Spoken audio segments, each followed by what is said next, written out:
Hi guys, and welcome back to another video.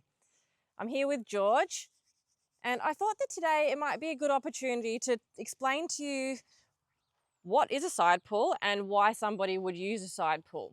And there's a whole bunch of different reasons that you could use one. So you can see here it's a bridle, but it doesn't have a bit. It's a bitless bridle.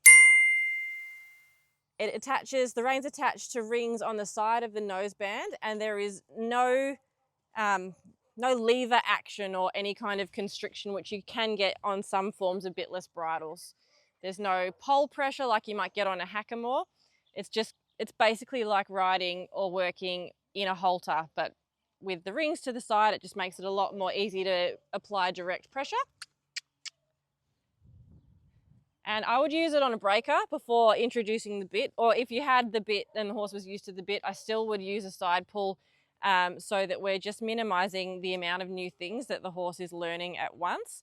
If they've learnt already on the ground how to respond to a feel on the rein with the halter, it's not a very big leap to then learn how to respond to the feel on the rein on the side pull.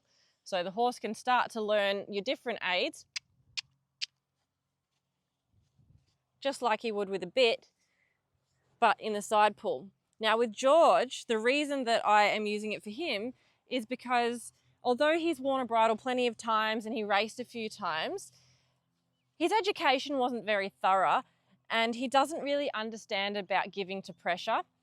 And so what I was finding would happen when I was riding him in the bridle is he wasn't pulling up and stopping and he wasn't turning.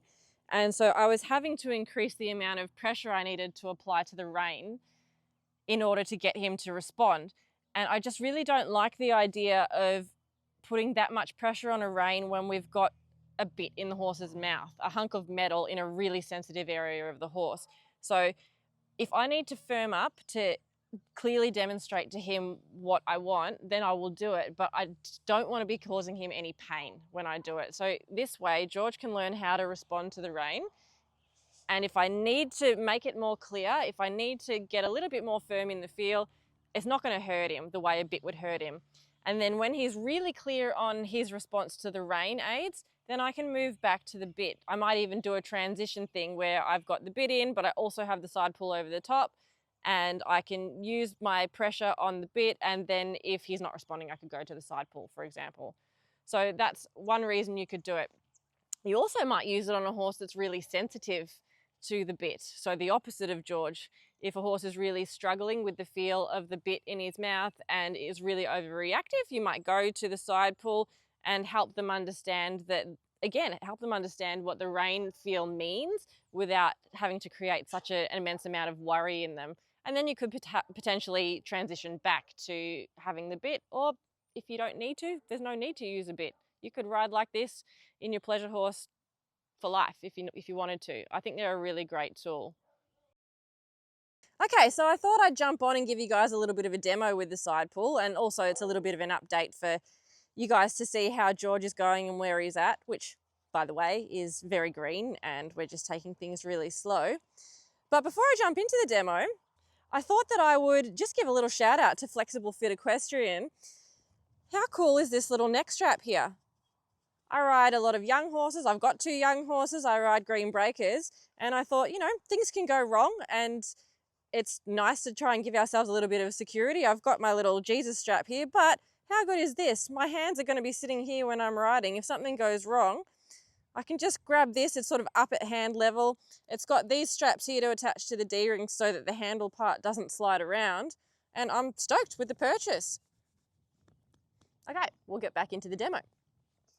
Since he's standing still here, I might just show you a little bit his response to the rein if I were to ask him for a rein back. Always teach your young horses how to halt softly and to respond softly to a rein back. And we've been working on it a little bit, but I will say it's not his strong point. So you can see I've picked up the reins. He hasn't responded. He's not even aware. So I'm going to have to firm up a little bit. And he's made a good try. So like I was talking about in the intro, I can firm up.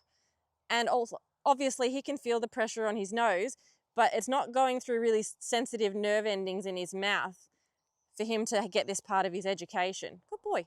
And they can learn to get really soft just to this rein. Good boy. Well done. And then I might take him for a little walk, just do a little circle here. And on the babies, I just like to be really clear about my turning aid. So I'm going to go nice and wide here. And you can see that's a really nice little turn. I'm really stoked. I don't need to show you firming up because he's starting to learn it really well. But it just rides like a bridle. There, I have to firm up. He got distracted. He didn't make the turn. And I can just do that until he makes it. There, good boy. Have another halt, another little back up. He's again a little bit lost, so I just have to firm up. Good boy. He's allowed to look around, but he has to register when I pick up the reins, and they can learn to get really soft and really aware to this. He's just, I think I said in my previous video where I introduced him, he's a bit of a dopey dude. He's not super sensitive in many ways. So he needs a lot of reminders.